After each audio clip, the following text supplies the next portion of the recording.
Hello, I'm Evelyn Harper. My family said I was a failure. Too quiet, too soft, too invisible to ever matter. They joked behind my back at dinners, called me unemployed, even stripped my name from the company I helped build. And I let them. For years. Until the day I walked into the boardroom they thought they controlled and fired them both. But here's the part they never saw coming. What would you have done if your own father called you a mistake while cashing a paycheck with your signature at the bottom? Before we begin, tell me, where are you listening from tonight? And more importantly, would you have stayed silent like I did, or would you have spoken sooner? It was almost 6:45 p.m. when I stepped out of my car and looked up at the glowing gold lettering of the steakhouse in Portland, Oregon. I paused a second longer than I needed to. My reflection in the glass door told me everything I already knew. I wasn't dressed for this. My blazer was wrinkled from being crumpled in the passenger seat. My heels didn't match. I hadn't even had time to brush the lint off my slacks, but I walked in anyway. The faint hum of jazz from inside clashed with the city's evening bustle, a prelude to the tension awaiting me. The hostess smiled politely, a little too politely, and led me through the restaurant. "They're already seated," she said with a trace of something in her voice. Pity. Curiosity. The table was long, too long for a family dinner. Dark wood, high-backed chairs, everyone was there. Mom in pearls, Dad in his golf jacket, my older brother Lucas checking his phone, and my sister Clara in her usual soft lavender cashmere, surrounded by her orbit of admiration. I got a few glances, a few quick nods. Nobody stood to greet me. The seat left for me was at the very end near the restrooms, just past the swinging door that let out kitchen noise every time a server walked through. I slid into it without comment. Then I noticed the napkins. Everyone had a cloth napkin folded into a neat triangle, embroidered in gold thread with their name.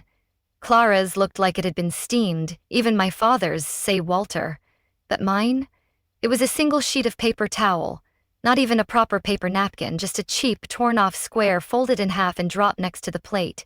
Its rough edge scratched my fingers, a silent insult sharpened away. I stared at it a second too long. No one said a word, not even a joke, just silence. That was the crueler part. I smiled and left it there. The waiter came by to take drink orders. I asked for water with lemon. "Still staying sober," Lucas said with a chuckle. "Good on you, sis." His casual jab landed like a dart, masked as humor but aimed to wound. That stung more than it should have. The conversation shifted to careers, inevitably. It always did. Clara lit up. "They're trusting me to lead the client presentation next week." Everyone applauded like they were in church. "That's our girl," Dad said, beaming. "Some of us build legacy," then he turned toward me. "And some of us, well, try." It wasn't just the words, it was the pause before try, like he had considered softer phrasing and rejected it on purpose.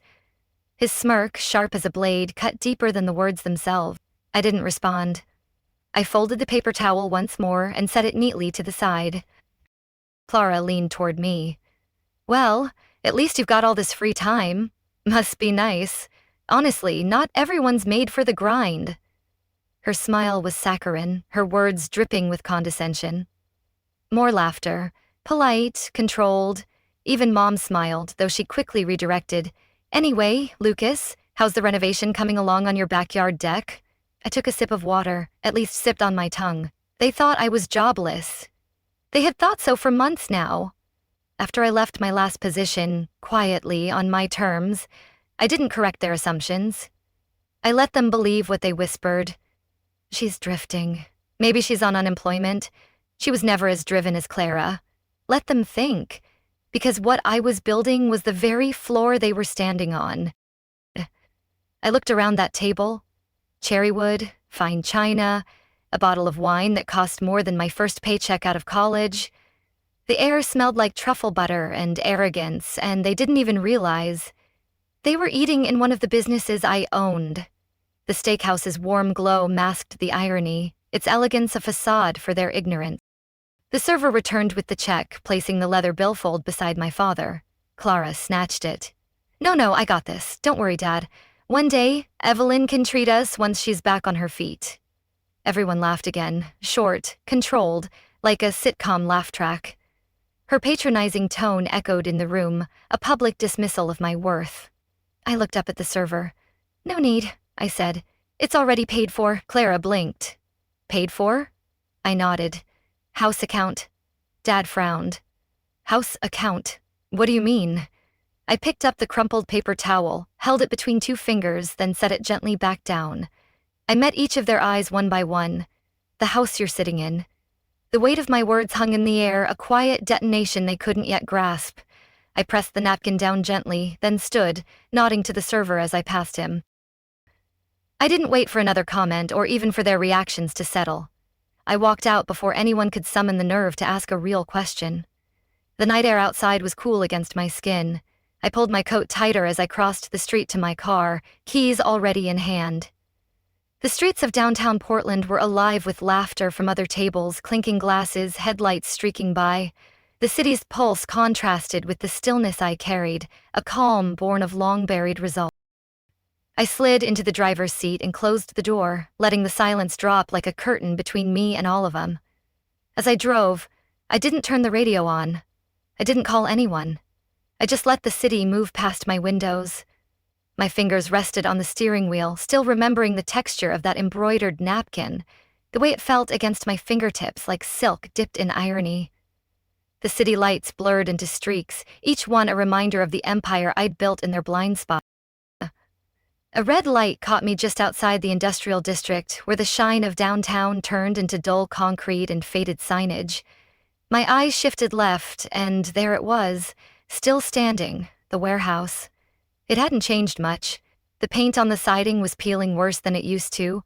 The windows had been upgraded, but the bones, same as they were 12 years ago. The same bones I'd staked everything on. I pulled over. The warehouse loomed in the darkness, its weathered facade a silent witness to my unseen victories. The parking lot was empty at this hour, the kind of quiet that hums.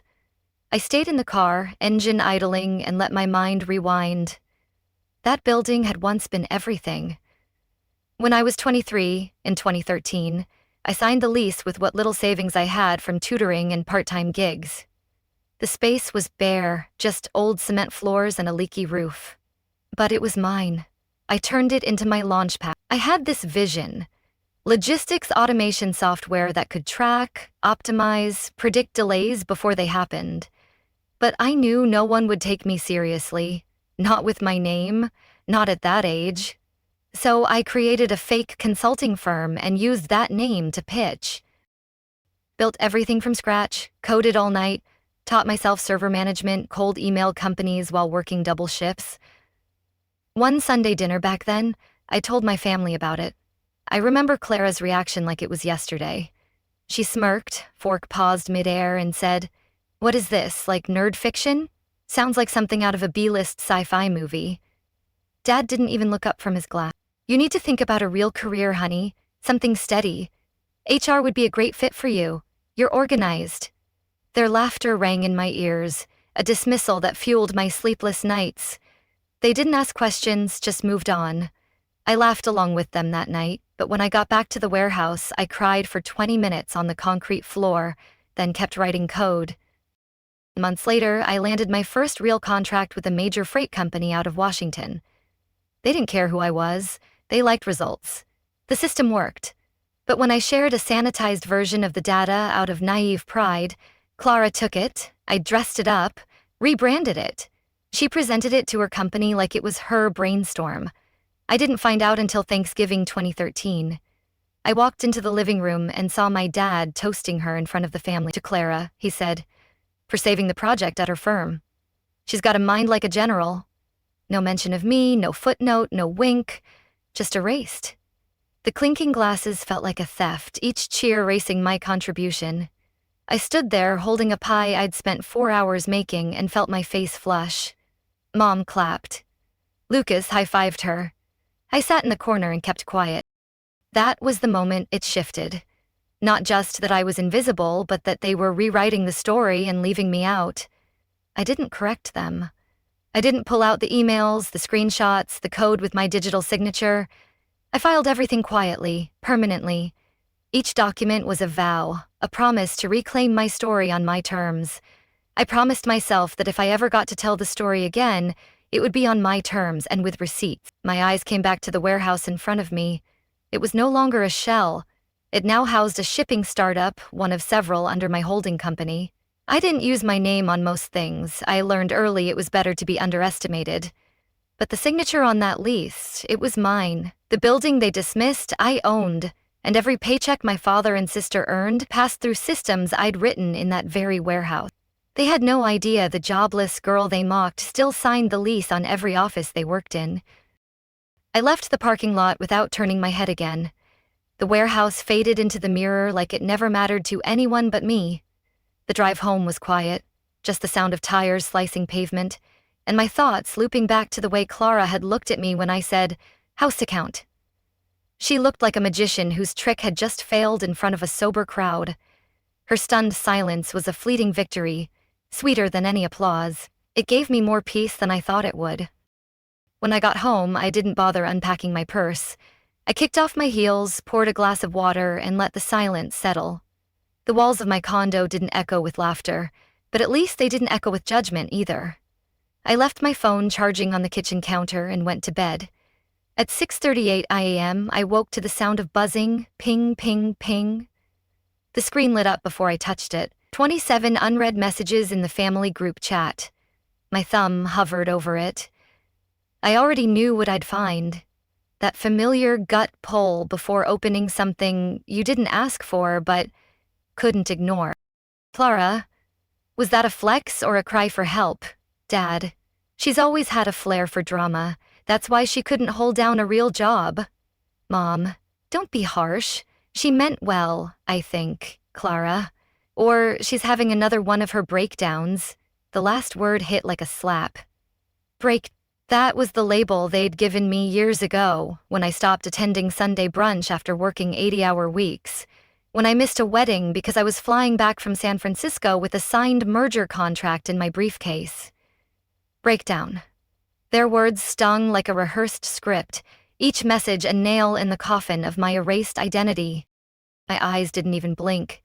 I just pressed down on the message thread and saved screenshots. No response, no defense, just silence. Not out of weakness, but out of strategy. Then my phone buzzed again. Different chat. Noah, my nephew. Noah, hey Aunt Evelyn, I saw the group chat this morning. I think it's wrong. I just wanted you to know I'm on your side. I paused. My chest tightened, but not from hurt, something gentler, something like relief. Another message came through. Noah. Also, Dad said you'd never see this, but I saw it and thought you should. Attached. A screenshot, a private side chat. Clara to her husband.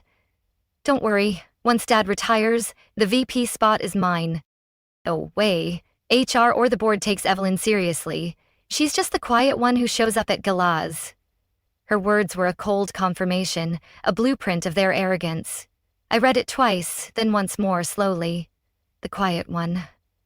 That's what they decided I was. Not the founder, not the strategist, just someone who posed nicely in family photos and picked neutral nail polish. I texted Noah back. You did the right thing. Thank you. No emojis, no hearts, just truth. Then I went into the family group chat settings, scrolled to the bottom, and hit leave conversation. It didn't ask for a reason. Neither did I. The act of leaving was a quiet severance, a line drawn in digital sand. I poured myself a second glass of water, then sat down at my desk and opened my laptop. I didn't even need to think. To assistant, nor a subject, for the Indone facility. Phase 1. Attached. Senior personnel list. I read each name twice. Walter Harper, Senior Logistics Director. Clara Harper, External Partnerships VP. Walter Harper. Interim President, Scene President Chu were theirs by right. They didn't know I'd been the one who funded the last round of bridge financing. They didn't know that the holding company they answered to was me. And they sure as hell didn't know that by next Monday, their key cards would stop working. I didn't wait until Monday. By Saturday night, I was already at my desk, the city outside my window dim and settled, like the calm that arrives before a necessary storm. I leaned back, pulled my laptop closer, and opened a private browser window, one no one could trace. My fingers typed the access portal to Cascade Solutions, a consultancy firm known for its corporate culture rehabilitation. What most didn't know, Cascade was mine, quietly acquired years ago through one of the lesser-known subsidiaries buried in my portfolio. Subject: Executive Division Culture Review. 2. Julia Cascade Body, initiate full audit of all staff under Walter Harper and Clara Harper. Anonymous complaint collection to begin within 24 hours. All findings to be routed through board compliance folder marked Phase 1. No signatures, no flags. Let the numbers speak. The command was a silent trigger, setting in motion a reckoning they couldn't foresee. By Sunday afternoon, the inbox for internal grievances began to flood. Some were only a few lines long, others read like diary entries after years of being unheard. He tells us we're lucky to have a family-run firm, but we're not family. We're disposable. She called me Grandma in heels in front of the interns. If you're not related to them, you don't get promoted. Once, during a holiday party, Clara joked, "Some people age out of relevance and don't realize it." I was standing right there. I had just turned 50. Each complaint was a crack in their facade, revealing the rot I'd long suspected. I read them all, not once, 3 times. Each line scratched an old scar I thought had healed. They'd built a little monarchy inside something I designed to be fair, flat, and functional, and now that monarchy would collapse, brick by smug brick. Monday morning, I was sipping my second coffee when the internal notification dinged. Mandatory compliance review meeting, scheduled. Clara Harper. Time: 11:30 a.m. Location, conference room 3C. Assigned officer: Amanda Roth, Senior Consultant, Cascade Solutions. I didn't smile. I didn't need to. The quiet precision of the process was satisfaction enough. By 11:15, Clara's heels echoed down the marble hallway. I watched through the opaque glass from my office as she walked in, chin high, lips pinched. 5 minutes later, my father barged into my workspace without knocking. "What is this?" his voice boomed. "Clara just got pulled into some HR ambush. What the hell are you pulling here, Evelyn?" His face was flushed, a rare crack in his polished veneer. I set my coffee down slowly, the steam still rising from the rim. "It's a board initiative.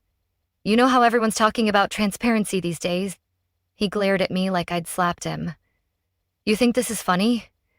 You really think putting your own sister under a microscope is the way to prove yourself?" I folded my hands calmly on the desk. "I think it's overdue, but you're welcome to file a formal objection. That's how process works now, not hallway tantrums." My calm defiance was a mirror, reflecting his powerlessness back at him. He looked like he wanted to throw something, but there was nothing in reach that wouldn't make him look ridiculous. He stormed out. The door didn't quite slam, but the tremor in the frame stayed with me. That afternoon, I sent one last directive to Nora, my legal aide and one of the few people in the company who knew exactly who I was behind the curtain. Leave the folder on the VP conference table. No explanation. Label it Preliminary Findings, Ethics Concerns. Make sure it's the kind with the red tab. No signatures, no commentary, just presence. The red tab was deliberate, a signal of urgency they couldn't ignore. That night, the rumors started spreading before the folder was even opened. And I knew that was the point. If they thought this was personal, wait until the board finds out what they've been hiding. The whispers were the first tremors, heralding their impending fall. I didn't sleep much the night before the company anniversary event on May 10, 2025. By the time sunlight slid across the hardwood floors of my condo, I was already dressed. Navy silk blouse, dark slacks, hair in a neat bun. Nothing loud, nothing that begged attention, just clean lines and quiet presence. The same way I'd built everything they refused to see. The elevator ride up to the rooftop garden felt longer than usual. I could hear chatter above, faint strains of music, light jazz as always. My heels clicked against the tiled path leading to the reception, but no one turned. Not one head tilted to acknowledge me. It was easier that way. Maybe? Rows of white chairs faced a stage trimmed with gold and navy drapery. Screens flanked both sides, looping a slideshow of the company's journey through time. I found an empty seat near the back, not too far. not too close, and crossed my legs slowly. My eyes were there, the interface I'd built at 23. The mock-up I coded in that dusty warehouse when I still believed they'd be proud. But under the images, bold white text, Strategic Initiative by Walter Harper and Clara Harper. The erasure was blatant, a public theft displayed for all to applaud. I didn't even blink. The montage ended, the CEO took the stage, some board members followed, applause, polite chuckles at old office photos. Then came the microphone exchange, and my father stepped forward. He hadn't aged much in the face, but his voice had grown even more confident, like decades of being applauded had molded it deeper. "I want to thank everyone for being part of this legacy," he said. "It's not every day a family gets to build something that lasts." He paused for effect, smiling down at the rows of employees. "And I especially want to thank my daughter Clara for her strategic brilliance, her vision, and her leadership during the company's growth years." Polite applause again. Clara gave her best modest smirk. Then he glanced toward the back where I sat. "And to my younger daughter, Evelyn, I know you're still trying to find your place. Keep going." He chuckled lightly, like it was meant to be encouraging. Someone near me made a soft "ah" noise. Someone else laughed. Not cruelly, worse, like they pitied me. The pity was a final blow, a public branding of my supposed failure. I stood. I didn't rush, didn't stumble. I walked down the side aisle and kept going until the air changed, until the music and clapping were far behind me. I pushed open the heavy double doors, stepped into the lower courtyard, and finally exhaled. "Keep going." I sat on the curb in my suit, just far enough from the party to be alone, but not so far I couldn't hear the echoes of their celebration. That line, it wasn't just it was a summary of every interaction I'd had with them for the past 20 years. "Still trying to find your place." As if I'd been wandering, not building. The courtyard's stillness wrapped around me, a stark contrast to their hollow cheers. I stared at the fountain in the center of the courtyard. The water trickled softly above. String lights blinked into early evening. I thought about driving home, packing a bag, and disappearing. I could. I had the funds, the silence, and the anonymity. But just then, a voice broke the stillness, near the stone archway where two corridors met. A young intern, Zoe, I remembered her name, was being scolded by a middle-aged executive. I told you. You don't just knock on a VP's door during a logistics meeting," he snapped. "There's a chain of command. You're not at college anymore." Her face crumpled, but she nodded. She'd been the one who asked me last month about vendor integrations, bright eyes, fast learner. Now she turned and walked away, hugging a file folder like armor. Her defeated posture mirrored my own from years ago, a spark I couldn't let them extinguish. I watched her go. I saw myself. The same walk I used to make back when I had ideas and no one cared. Back when I got mocked for asking irrelevant questions in rooms I wasn't invited into. Back when I thought maybe they were right. I looked at the lights again and I clenched my fists. I'd let them take credit, take space, take my name. I'd let them box me out and convince the world I was still figuring things out, but not anymore. Not after tonight. I stood slowly, brushed the dust from my pants, and turned toward the hallway that led back inside. If silence made them bold, then maybe it was time they heard my voice. The resolve hardened in my chest, a fire kindled by years of being unseen. If silence made them bold, then maybe it was time they heard my voice. Sunday morning arrived with a deceptive calm. The skies over Portland were a pale stretch of gray, and the city buzzed with its usual oblivion. I parked on the 4th level of the executive garage, same as always, same space, same key fob, but today I wasn't just showing up.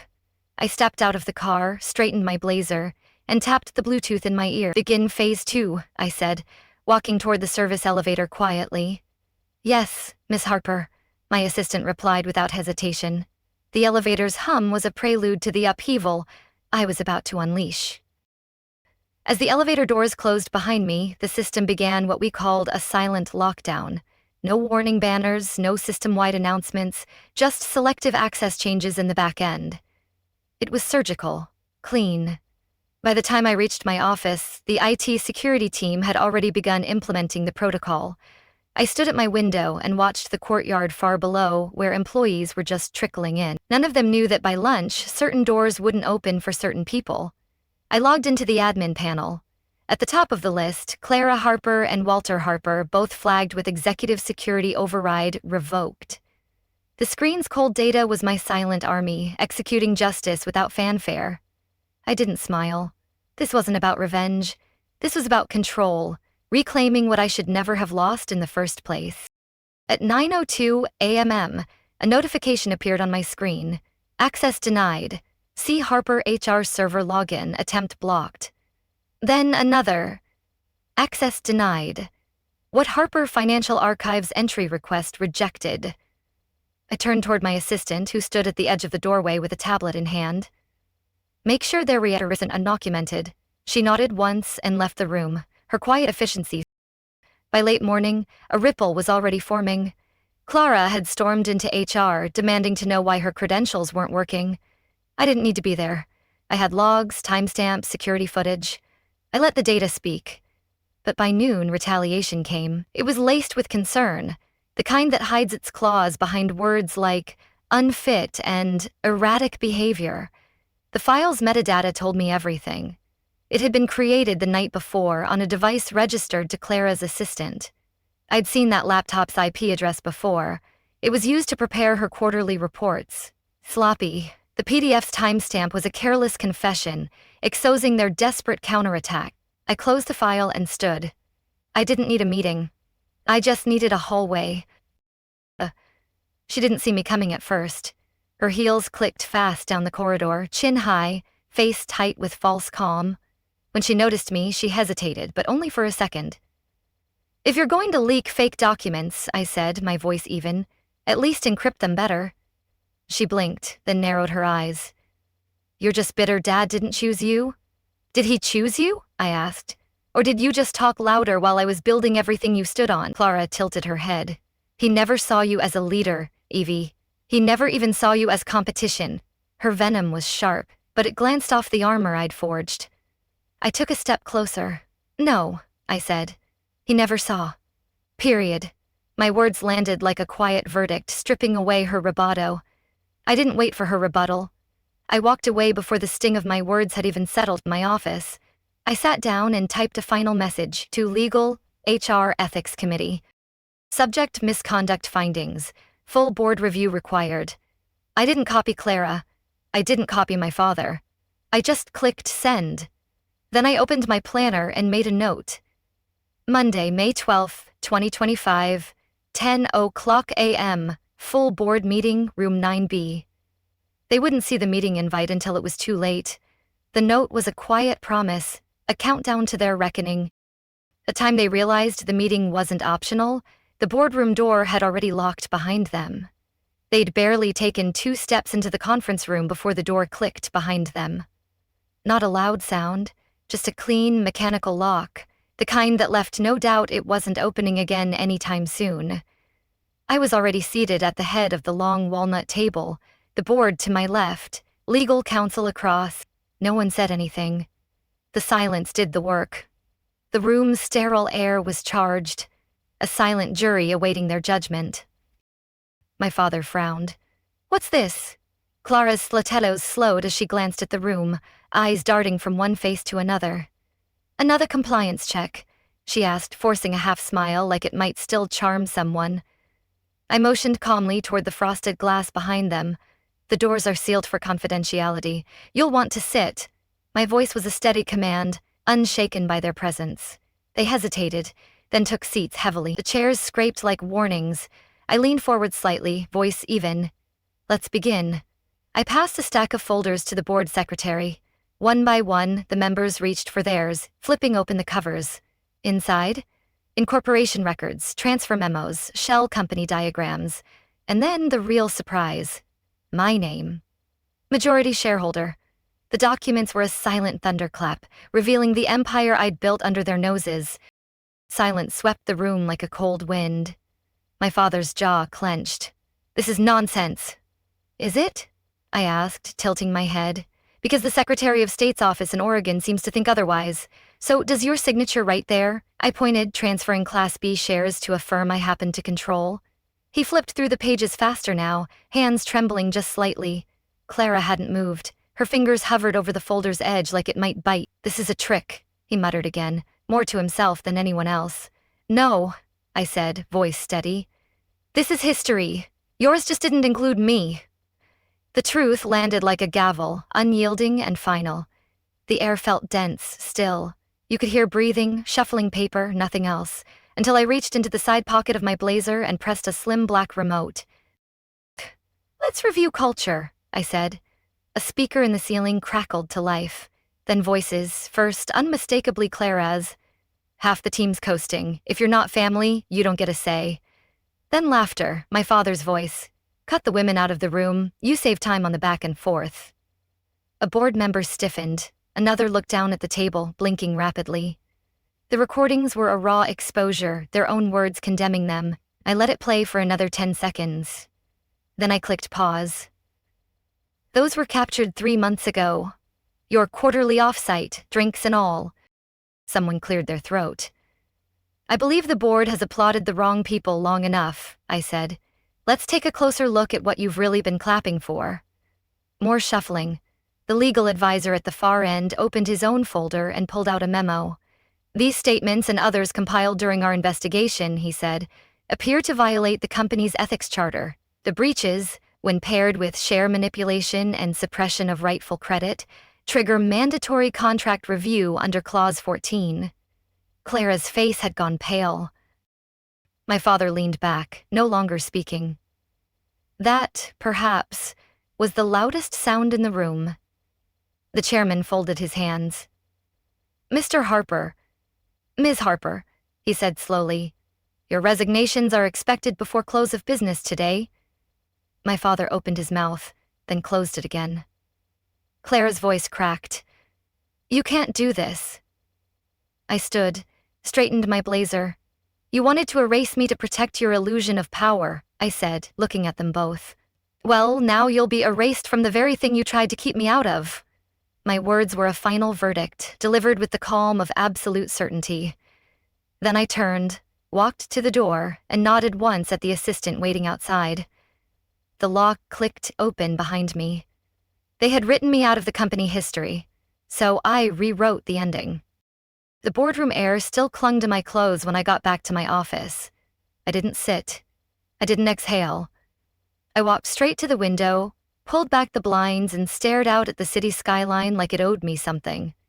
Then, I turned back, tapped my assistant's number, and said only this: "Release the statement."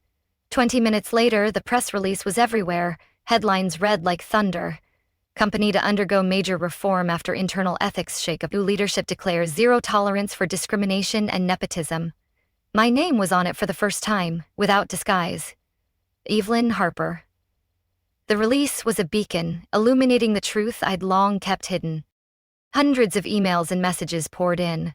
Former interns, current managers, retired employees, especially women, reached out. Some wrote full paragraphs of thanks. Others simply sent 2 words: "Thank you." It was overwhelming and humbling and long overdue. I scrolled through the mentions online, and then I saw it. A side-by-side photo posted by an ex-employee I barely remembered from the early days. One photo was old, faded, our original founding team standing in the warehouse, all of us grinning in jeans and t-shirts. I was near the back, half obscured by a folding table. The other photo, a cropped version from the same day, but this time with me in the foreground, centered. The caption read, "She built it, they just stood in front of it." The images were a stark truth, a visual reclamation of my legacy. It hit harder than anything I'd planned. The post went viral within hours, and with that virality came the desperation. Clara and my father went live that evening on social media, sitting side by side on a beige sofa, trying to look candid. Her makeup was perfect. His tone was performative. "She's been planning this for years," Clara said, voice almost trembling. "This wasn't about justice. This was revenge," my father followed up. "Evelyn was always sensitive. She struggled to take feedback, We love her, but she's been twisting this narrative to hurt the company we all built together. Their staged sincerity was a desperate plea, crumbling under scrutiny. I didn't flinch. I didn't post a rebuttal, but others did. Screenshots from internal emails surfaced, leaked anonymously. Whistleblowers came out of the woodwork. Former employees shared stories. Unfair promotions, snide remarks, exclusion from key meetings. Patterns emerged. The comments under their video turned against them within an hour. One woman wrote, "I got laid off after I told HR Clara mocked my stutter. Guess she was strategic about that too." Another posted, "I was told not to dress too ambitious by her father. This is karma in real time." The backlash was a tidal wave, washing away their carefully crafted image. I watched it all unfold silently. I didn't record one short video. I sat at my desk. No lighting crew, no makeup, just me and the lens. "I don't believe in takedowns," I said, "but I do believe in truth. Success built on silence is fragile." I was silent long enough. My voice was steady, each word a deliberate step out of their shadows. I didn't include hashtags, no music, no editing. That clip did more than trend, it resonated. Our company's stock, which had dipped earlier that week, stabilized, then climbed. Investors appreciated integrity more than denial. The stock's recovery was a silent vote of confidence, affirming my leadership. And amid it all, something unexpected happened. A delivery arrived at my home address, an old cardboard box taped carefully, labeled in my mother's handwriting, the handwriting I hadn't seen in over a decade. Inside, a few family photos, a charm bracelet, and a sealed envelope. The note inside was short, faded, smudged in places, but I could still read it. "Don't let them shrink you to fit their world. You were born to build your own." Her words were a quiet echo, a belated acknowledgement from a mother who'd failed me. I sat there for a long time, holding that paper in both hands, feeling her voice echo through the years. Later that night, I placed the note beside a newly framed photo on my office bookshelf. The one from the warehouse, the uncropped version. But this time, I was front and center. I didn't just rewrite the ending. They'd never even imagined this version. 3 months had passed. The office moved differently now, quieter but somehow more alive. Conversations flowed freely, no more hushed whispers in elevators, no more glances over shoulders. Just the rhythm of people doing the work and doing it without fear. I walked through the main floor like I had hundreds of times before, but now there were no double takes, no one trying to place me, no mistaken assumptions. Now they knew. There was no cloak anymore, no borrowed title, no pseudonym in the background. I didn't hide behind project founder or majority stakeholder. I simply walked, and they saw me. And I saw them. The open office buzzed with a new energy, a testament to the culture I was rebuilding. A man in accounting passed me with a nod and a smile. A woman from facilities management waved, holding up a clipboard like a trophy. Even the intern I'd once guided through her first logistics briefing, Zoe. She held her head higher now. That intern and I sat together later that week in one of the breakout rooms. She fiddled with the corner of her notepad, tapping her pen as she hesitated. "I thought about leaving," she finally admitted, "after everything that happened. I didn't think people like us had a place here." I looked at her, not as a mentor, not even as a boss, but as someone who remembered exactly what it felt like to question your own place in a room built by others. "I know the feeling," I said softly, "but don't let them teach you to disappear." She blinked quickly, but didn't cry, just nodded and smiled. It was a quiet victory, the kind I used to think didn't count. Turns out they count the most. Her smile was a mirror, reflecting the strength I'd fought to claim. As the days passed, the noise surrounding Clara and my father faded into static. Neither had returned to the industry. My father's consulting legacy evaporated into silence. Clara tried to launch her own boutique firm, but within weeks her past followed her name, and potential clients started pulling out. They still blamed me, I'm sure, but now they blamed me from a distance, in shadows, in rooms no longer theirs. Their absence was a quiet justice, a void where their influence once stood. At home one evening, I returned to that letter, my mother's words still folded carefully beside my desk. This time, I didn't just read it, I framed it. I hung it right above my computer monitor next to a new plaque that read, CEO, Evelyn Harper.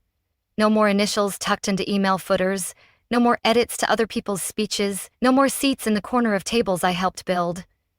The plaque was a quiet declaration, a permanent mark of my reclaimed identity. There was a quiet peace in those mornings. Now I'd arrive before most, slip into my office with a fresh coffee, and pass through the lobby where everything started. That same lobby where years ago I'd sat waiting for an interview, wearing borrowed heels, gripping a resume no one would ask for, while a receptionist glanced right through me. Now, etched into the glass behind that same reception desk, stood a quote, not a tagline, not a mission statement, just a simple truth. Some of us don't raise our voices. We build rooms where everyone else finally can. Visitors paused when they read it. New hires snapped photos and I'd pass by. No applause, no announcements, just presence. That was enough. The quote was my legacy, etched not just in glass, but in the culture I'd forged. They had written me out of the company history, so I rewrote the ending. And as for the frame they tried to stuff me into, my family tried to shrink me. But I wasn't born to fit their frame. I was born to build new ones.